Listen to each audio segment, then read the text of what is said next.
and he was right. Sorry we're a few minutes late. We'll call a meeting of the SVSU for February 12th to order. First item on the agenda will be public comments.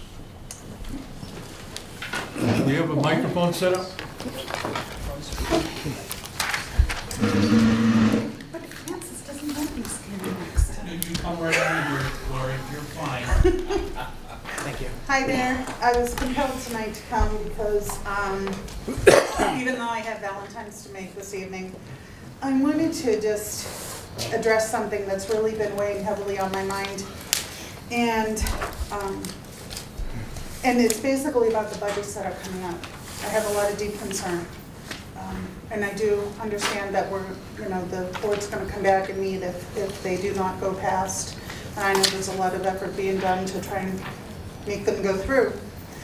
However, I really wish to implore the board to pursue getting cost-saving suggestions from staff, exploring alternative anything, because I did happen to read Mr. Pembroke's testimony to the House Education Committee, and I applaud him for coming forward and putting himself out there, but what concerned me is some of the cost-saving measures that he mentions in that testimony is quite significant.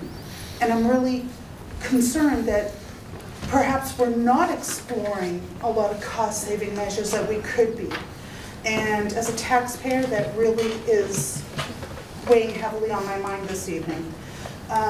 The other issue that I wanted to address is that we have a lot of documents that have been coming around, and one of them was the preliminary financial statement. It's a draft, and maybe I'm not understanding it correctly, but it looked like there was $130,000 that we seem to have, I don't know whether it was found or maybe not spent, and that could be just my misunderstanding.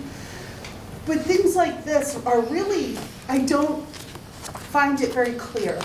And I'm looking for transparency, I'm looking for clarity, and I'm sensing that I'm not getting it. And when I find documents that I want to review, and yet there's really no understanding them, or why this cost-saving measure wasn't brought before the boards, or maybe it was, or why we found this money, when we're all sitting here talking about, like last year, I think it was cutting crossing guards in the BSD budget, for a savings of $9,000. And we decided, gee, it's probably not a good idea to do that, And talking about cutting staff, and that's another concern. We don't have enough staff as it is. We have huge caseloads for staff. We're trying to do small classrooms, and yet we know that in some schools that's just not possible. So again, I'm just going to ask the SVSU Board to really, maybe it needs to be something that comes from the board that says to everyone, if our staff has suggestions, they're the ones working in the trenches, they're the ones that may see things that the rest of us don't see. Maybe I have this pie in the sky vision that they may be able to help us, in general, look at these things and actually come up with some solutions. But I still am longing for this partnership, this as a team, all the boards working cohesively, working together, including the taxpayer, supporting the educational system. But I'm deeply disappointed when last time this board met, it was a number thrown out in the air. It seemed like it was an auction. 2.95, 9595, do I hear 2.75, 75? I was like, are you kidding me? You have no idea. What does that percentage mean? Is that a piece of equipment? Is it someone's job? Is it library books? I don't think we can base it on numbers, a percentage. I think we do. I may be in conflict with Mr. Cocaine, but I think we do need to look at line items. I think that's an important thing. I certainly wouldn't want the school nurse to be cut out of the budget when we could perhaps do away with a street sweeper or something, Anyway, that's my piece. I'm saying it to the board. I was compelled to come tonight. I have Valentine's to go do. Thank you very much. Thank you. Anybody else? No? We have, thank you. The second item is the audit presentation from Bandito Group. Anybody need a hard copy? I know that they went out electronically. I'll take one if there's extras. I know some got some mailed out. We got the boss today. Thank you.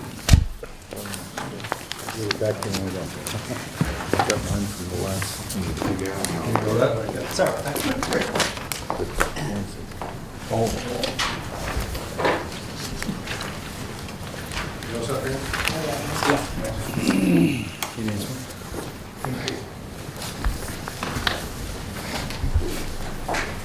Okay. Alan Walter, I'll let you introduce yourself and tell all your titles and. Okay, thank you. My name is Alan Walther. I'm a part of the Governmental group. We are the SVSU's independent outside auditors.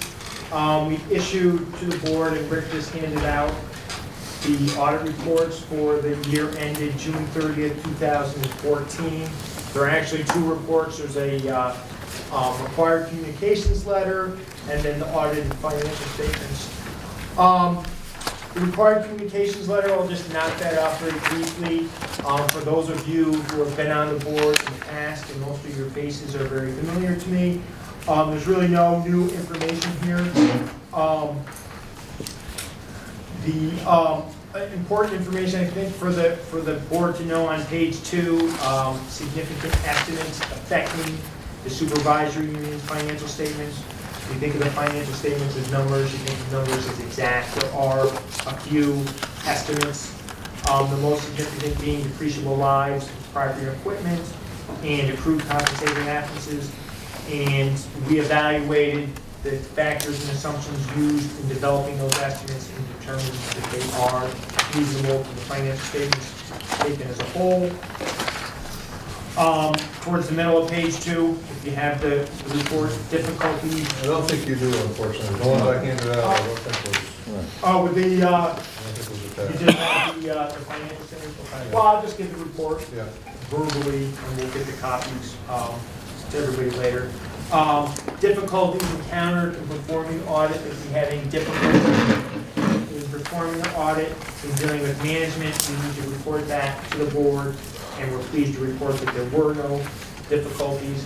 And the same type of thing, if we had any disagreements with management with regard to adjusting entries, with regard to access to accounting records, that kind of thing, we have to report that to the board, and we were pleased to report that there are no disagreements with management. Let's take a look at the large report, the financial statement document, and if you just want to turn to the table of contents, I'll walk through what is in the report, and then I'll go through and highlight some of the information I think is important to the board. The report is 41 pages long, so we won't go through it in any great detail. If you look at the table of contents, the report is broken into 5 sections.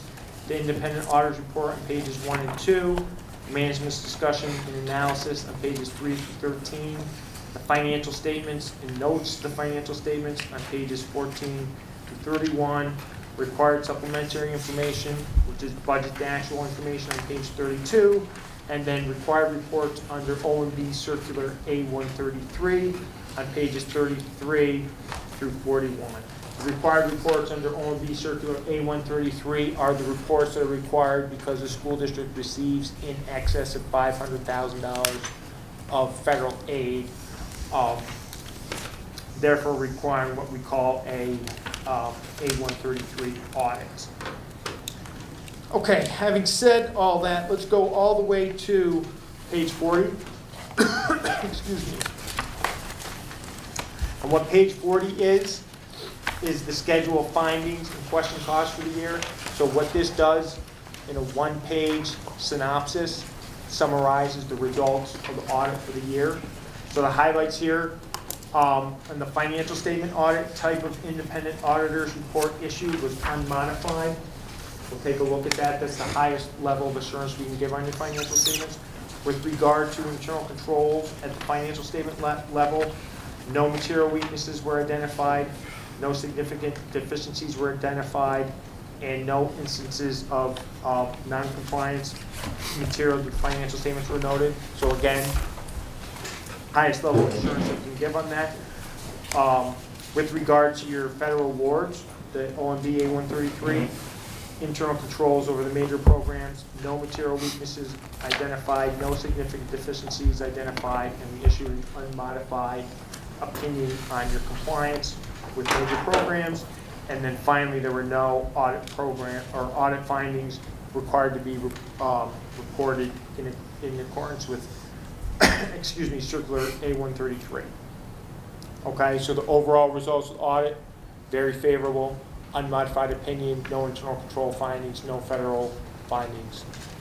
Okay, so having said all that, let's go all the way back to page 2, pages 1 and 2, which is the independent auditor's report.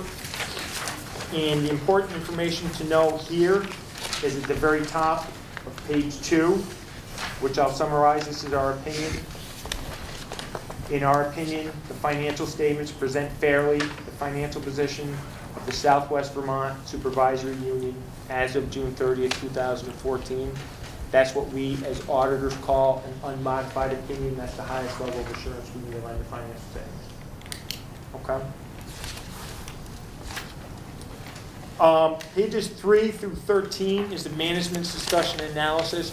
What the management's discussion and analysis is a 2-year comparison, the 2014 results versus the 2013 results, written in layman's terms. I would suggest that if you only have a limited amount of time to spend with this document, do at least read those 11 pages. That gives a good overall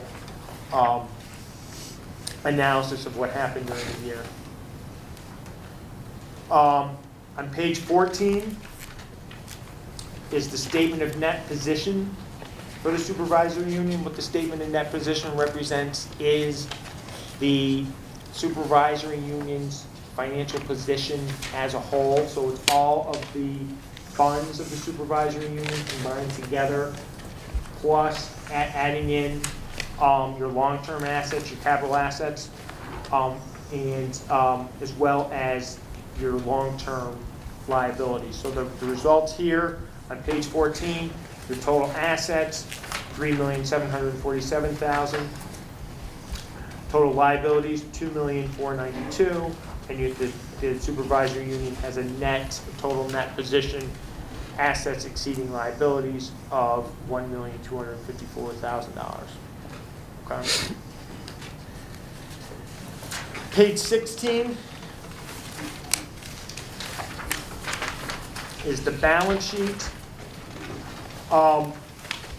What the balance for the governmental funds, what the balance sheet represents is the snapshot of the supervisory union's financial position as of a date and time, that date being June 30th, 2014, the end of the last fiscal year.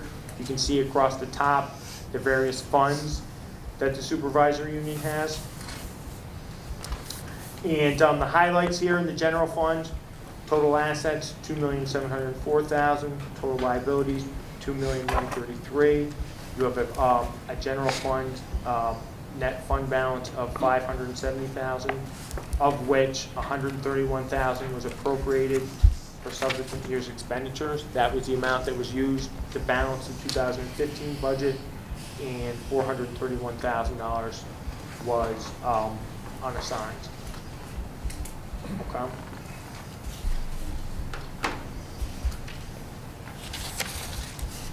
On page 17 is a statement of revenue, expenditures, and changes in the fund balance for the various governmental funds. We'll take a look at the general fund and the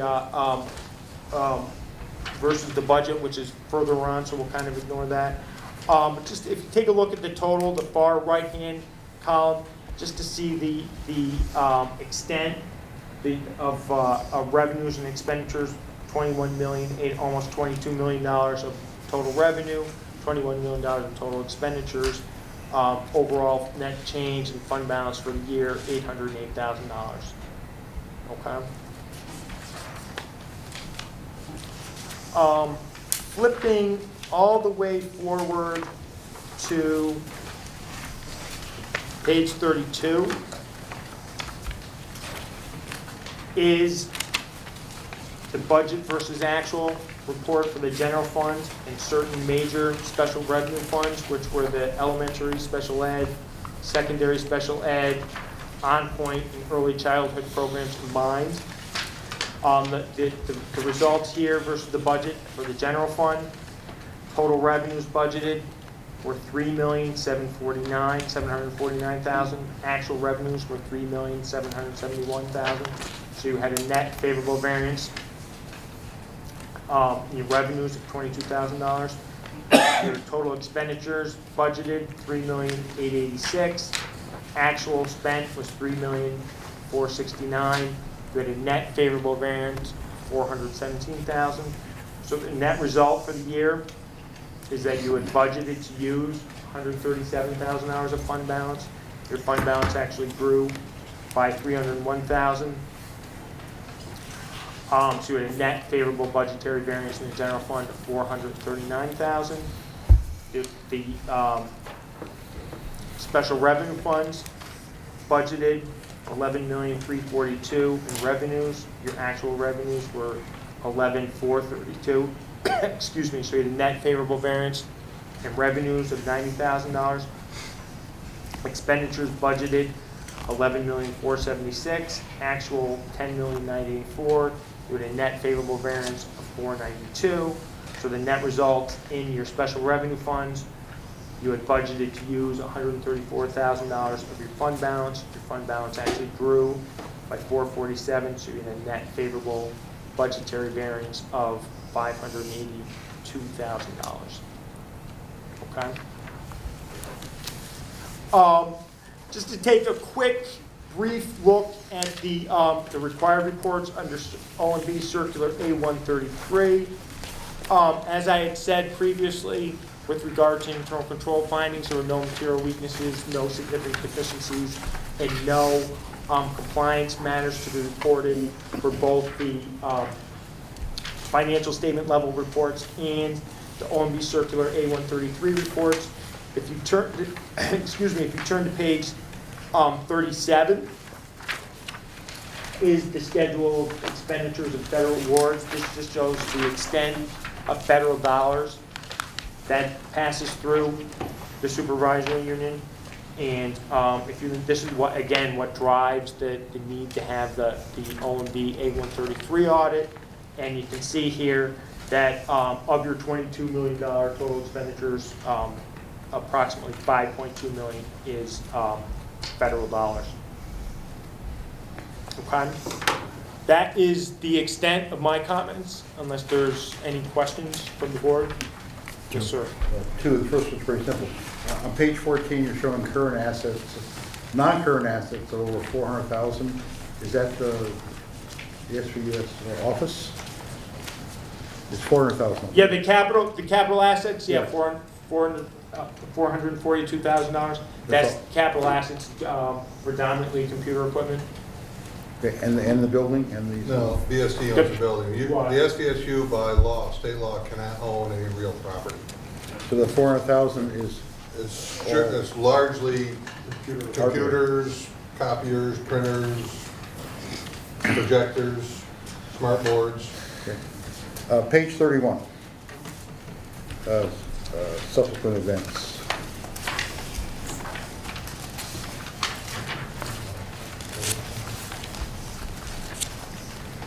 Can you give us a subjective description of what this is a 12.84% surcharge for a teacher's retirement system? What is that? What are you seeing that costs the supervisory union? Is there a number you can put on that? Just estimate, anything? This is, there's two components to this. This component will affect your federal awards to the tune of about $250,000.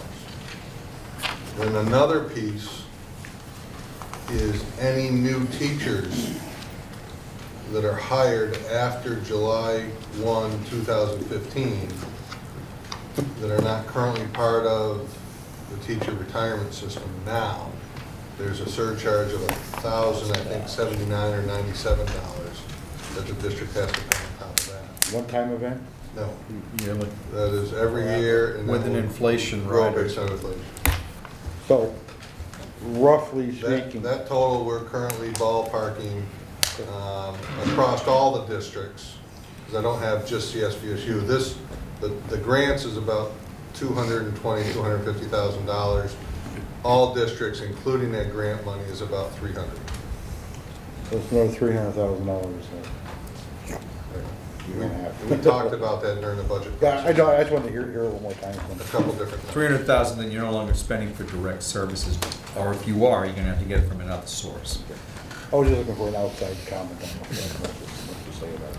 So And that was an editorial. You weren't sure. effectively, we are still spending that 300,000. Yes, we are. Not to get sidetracked here, but that's. We are. We're not sending it on direct student services. Yeah.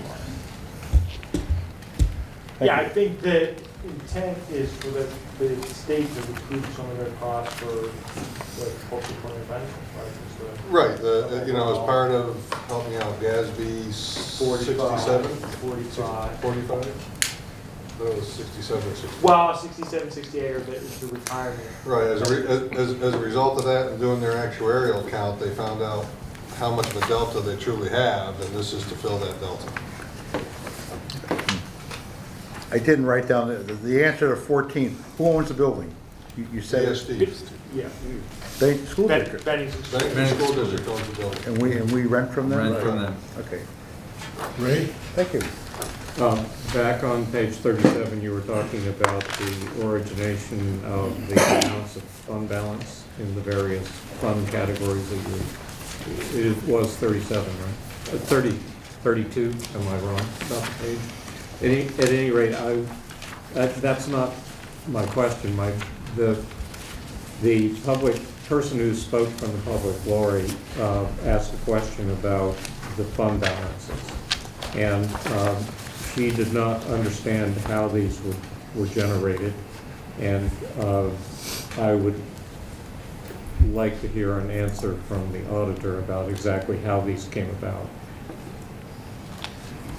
The increase in these fund balances.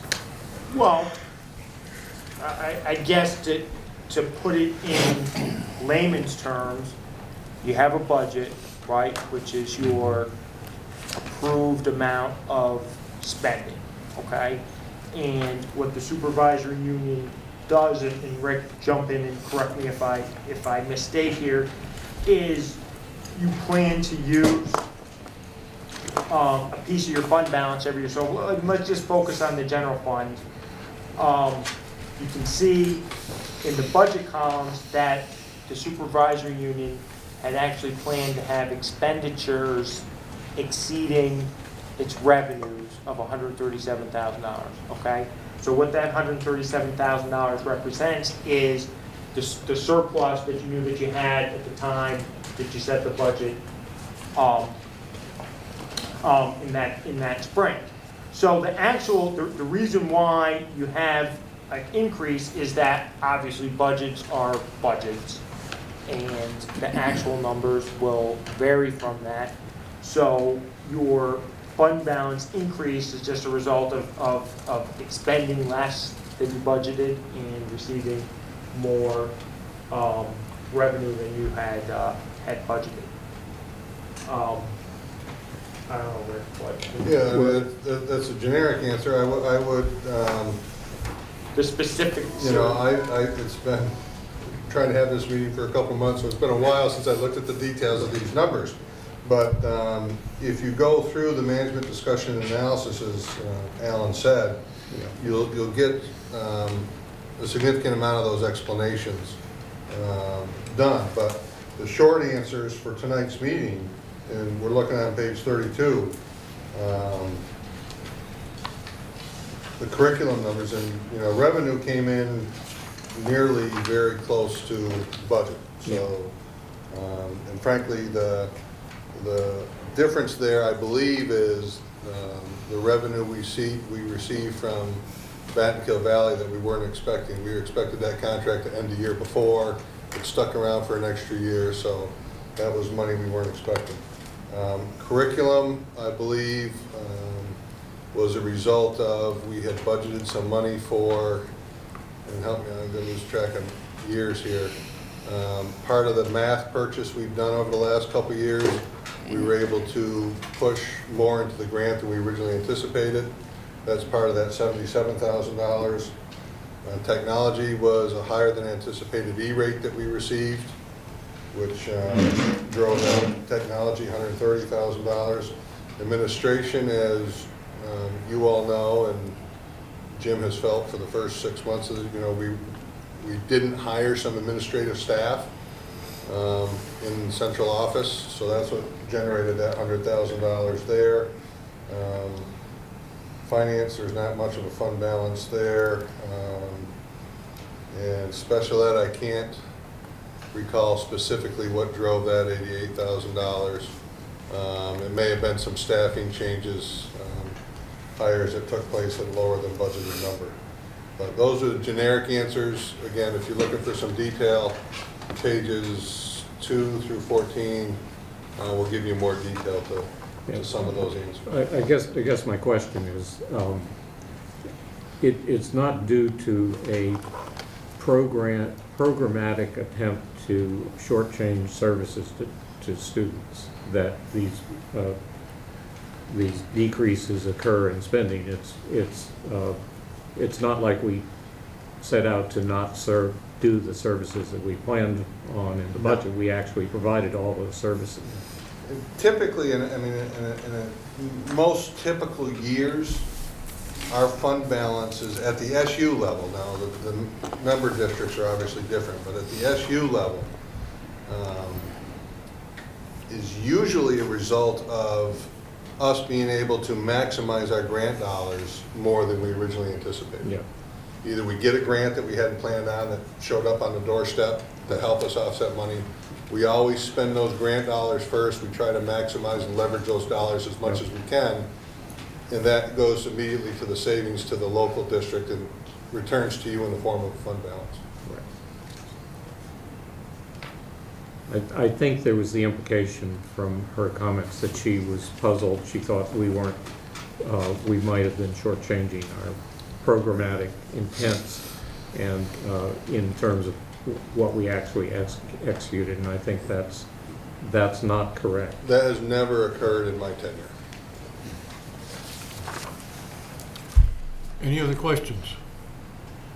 Yes. Just like to make a general comment, having sat through the, this audit report 3 times now, 3 different boards this year, and over the course of the last 3 years, we get used to seeing the clean opinion and the statements at the end saying there are no deficiencies and no material weaknesses, and maybe take those for granted, and I suspect that we shouldn't, because there are perhaps other districts where you don't always find everything in perfect order. So would that be fair to say? Yeah, even if we went back, a few years here, we certainly have had findings with SVSU and the related districts here in the past. And certainly with our other clients, we have findings. It's more unusual to get a perfectly clean report that SVSU got than to have findings. So I think it's just a testament of the hard work of the finance department. There have been findings in the past, and the administration has always taken them very, very seriously and have rectified them, and also kept on top of things so that they haven't reappeared. So I think it's more of a testament to the administration. Yeah. Any other questions? Back on page 1, is it? Under auditor's responsibility, in the second paragraph, you talk about internal controls, but then you say the reason you examine, I'm sorry, it's a little difficult to read the sentence, but The auditor considers internal control relevant to the entity's preparation and fair presentation of financial statements in order to design audit procedures appropriate in the circumstances, but not for the purpose of expressing an opinion on the effectiveness of the entity's internal control. Accordingly, express no opinion. So, you have no opinion about the effectiveness of controls in the organization? Or That- what? That's correct. Our responsibility as your auditors is to consider your internal controls to the extent necessary for us to plan and perform our audit. And we report on internal controls, but you do not give an opinion on them. Our report on internal controls is the material weaknesses or significant deficiencies. An internal control audit is an entirely different type of engagement where we dig in much more deeply. There is such a service that we could provide, but that's not what a financial statement audit includes.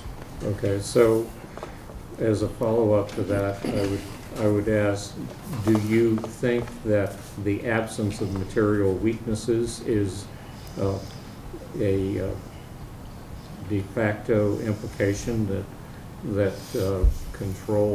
internal controls are adequate? No, you're not going to express that opinion on that, then? I think the absence of material weaknesses gives you an indication that the controls are functioning properly.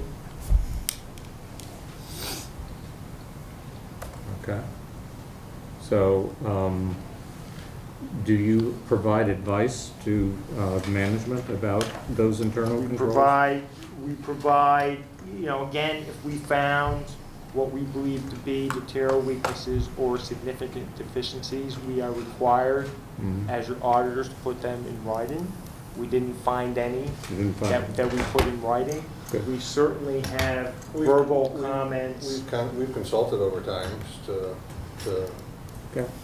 amend an audit, and it's actually great timing, Ray, because I'm actually in the process, there's a new law that was passed as a result of the state auditor that requires the superintendent or his designee, and I'm assuming it'll be me, but Jim and I haven't finalized this conversation yet, Right. that we need to report to you guys specific internal controls Yeah. that we have in place. Okay. And not just to this board, but I have to report it to every board. And we're in the process of putting those reports together. And by law, you are required to take action that you have read and understood them. Right. So we will be having more detailed conversations on internal controls over the next couple months. Because these are the things that help prevent fraud and, Right, I mean, for example, when a receipt comes in, it says, okay, this person books the receipt, this one, different one puts it into the system, the Right. treasurer picks it up, the treasurer deposits it, another person will reconcile that to the books. So there's multiple people looking at the different transactions. and I'm sorry I'm belaboring this, but one further question.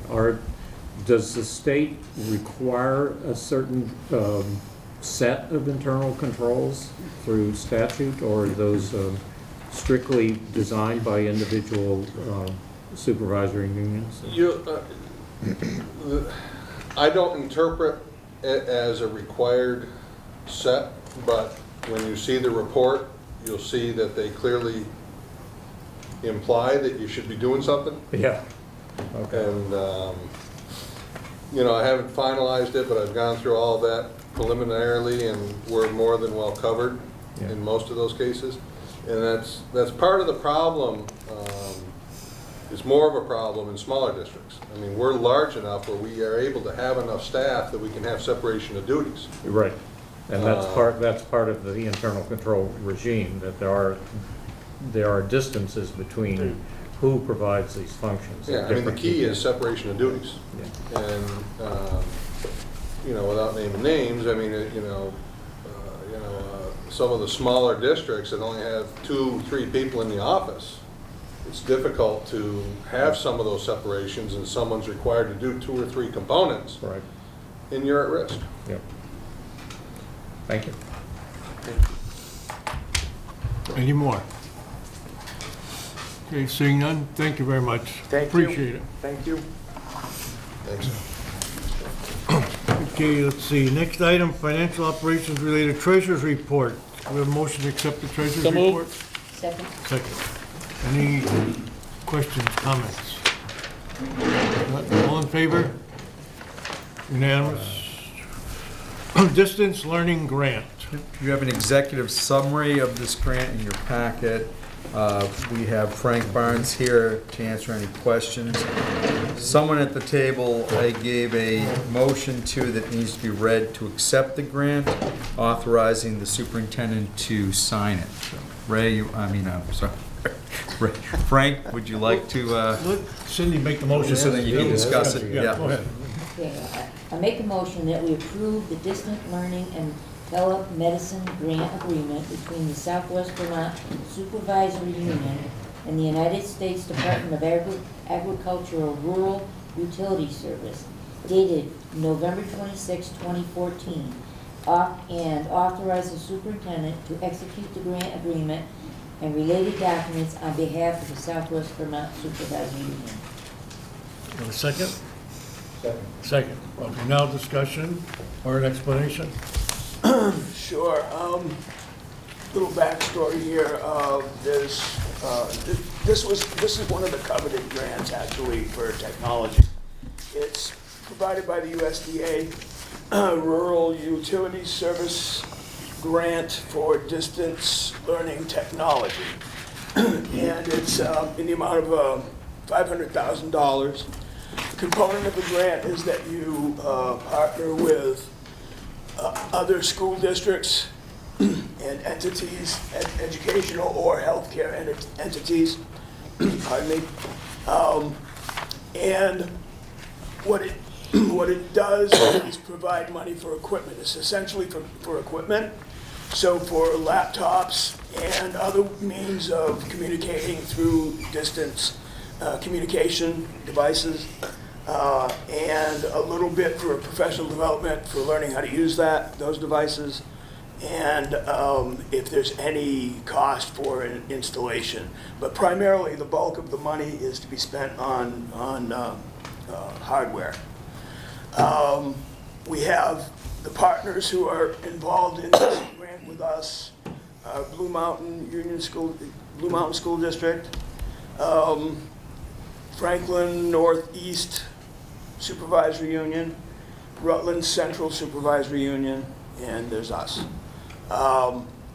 The grant requires that we have a match that can be money or equipment in kind that is already accounted for in our budget. So money that we've already approved to spend and equipment we've already purchased actually covers our share of that match. So if there are any specific questions, I'd be glad to answer them. Does You're this, saying there's no new money? The money that we spent on No, this is all. hardware covers or... Yeah, we don't have to give any money anywhere, right? We just collect money. Good deal. Yeah, I like that. Ray? so how does this supplement existing distance learning facilities that we have here? It would be, the distance learning facilities that we have can be used in conjunction with some of the things that we would do with the new equipment. But this gives us a much expanded opportunity for things such as, for example, if a student wanted to take a course in meteorology from Linden State, they could do that. If a teacher taught a lesson, and part of this is also related to collaborating with other districts around the state. So if we had a teacher who did a great lesson on I don't know, anything, it could be recorded and made available to other teachers who are in districts that are our partners. yeah. Could this have happened before this grant? No, not to the extent. We have, right now, one of the components of this would be, you've seen these standalone sort of carts, when you could sit in a meeting and we could have a meeting with somebody else who's having a meeting somewhere else and we see everybody on the thing. It's much more advanced than something like just a WebEx kind of a scenario, or, you know, a Skype sort of a scenario, where you can interact with everybody who's at the table. We have one of those available at the high school right now. And we use that for, I always forget if it's calculus or physics, but for students to take a course at VTC, and they do it in that manner. And one of the advantages of having a unit like that is you can record the whole thing, and you have it for reference and catalog it and use it later. This would expand that opportunity so that we'd be able to do that in every building. So if a classroom, here's an example. Last year, one of the teachers at Van Al did they watched Michelle Obama in China speaking to a student in China who was an American student who was teaching in China as part of his graduate program. And they had requested questions from people around the country. And the kids got to see Michelle Obama and hear her read their question. And it was like awesome. I mean, it was like everybody's cheering. It's like they're reading our question. But that was just like sort of a one-way thing. They got to see it because it was happening, and they were lucky that their question got asked.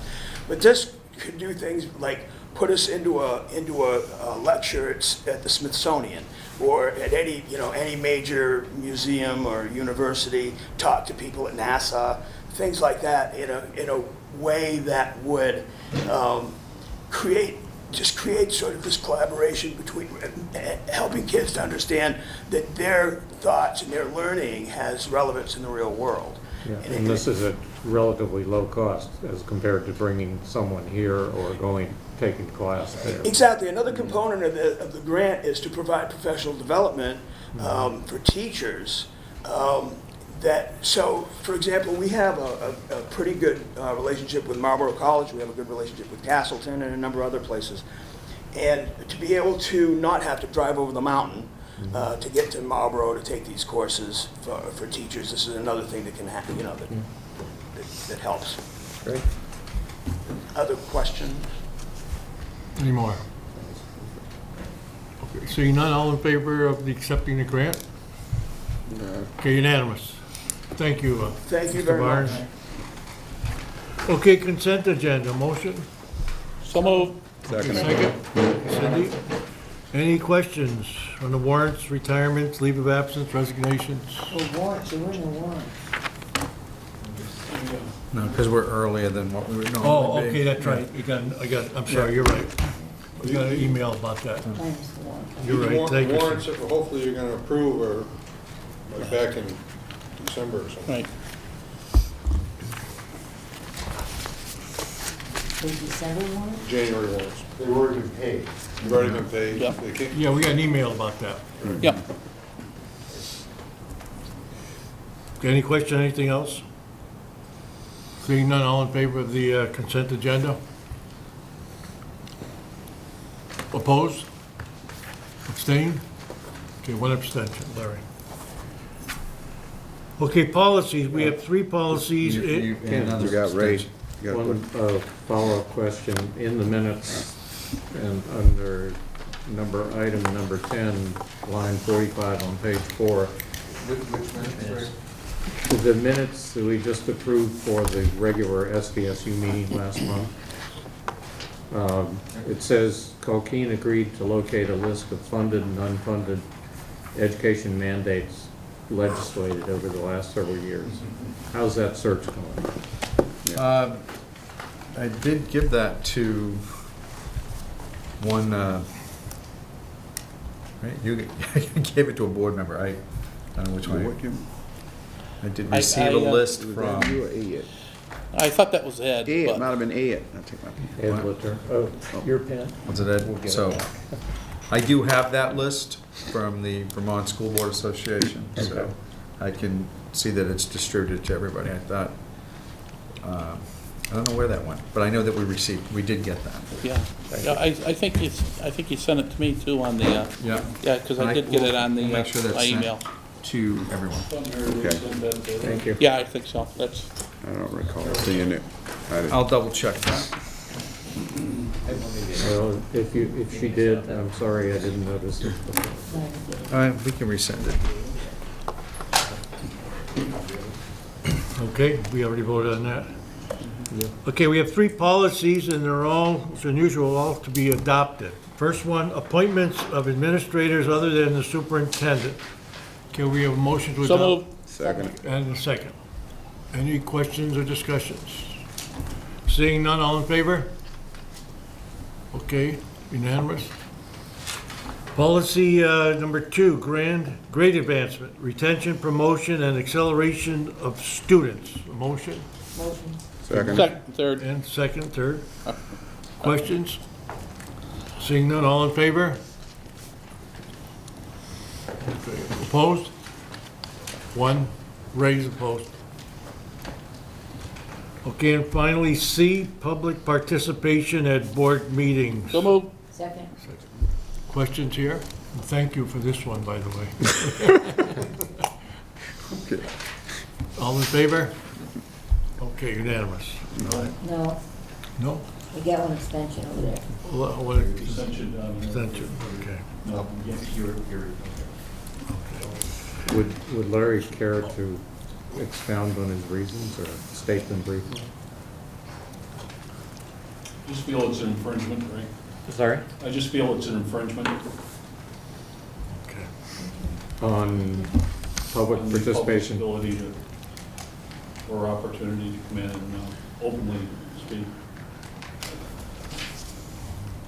Okay, I think we have, the Pownell School Board was visited by a gentleman from the state discussing the bus, new policies there about having to go with the supervisory union. If you remember, we took a vote at our last meeting supporting the Pownell School Board, but I guess what we did was in the wrong sequence. So Cindy has a motion here, or explain to us what we did happen. Okay, at our Pownell board meeting, the gentleman came down and talked to us about Act 153. At that time, I did explain to him that the SU board made a motion to support Pownell keeping their buses. But in order to cross our Ts and dot our Is, my board made a motion to ask the SVSU to support us. So in other words, we need to make the motion again. So Pownell is asking the SU board to make a motion to support us. Is there specific language? Yeah. No, it was the same thing that they Same said motion as last as month? last month. Jim? I thought we had to ask the board To instruct the to superintendent instruct the superintendent, so it's To- not support. We're asking- I gotta come back with the supportive information that backs up you taking that And vote. ask for the waiver. Right, the waiver, my understanding is they're not gonna grant you the waiver unless we submit it with documentations. That's right. Right, that I said, so we have to produce that, so you need, I think you could take a motion instructing the superintendent to conduct the study that would give the financial support to the motion. Okay. I'll I'll make that motion. All right, I'll Ray made second the that. motion. I'll Second? Second. No, I Second. second it. That's- Okay, all right. Leon did, yeah. Leon. Any more discussion? Seeing none, all in favor? Okay, unanimous.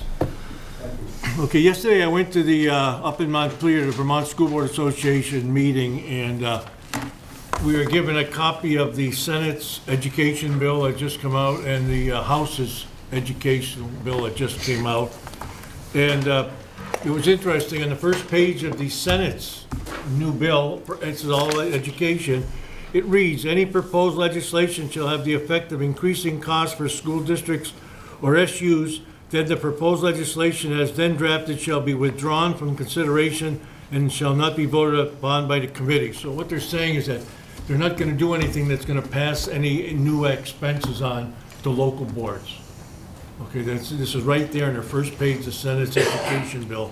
Anything they propose, if it's monetary, they'll pay for it. Okay, so that's a good sign. And That's the, not retroactive though.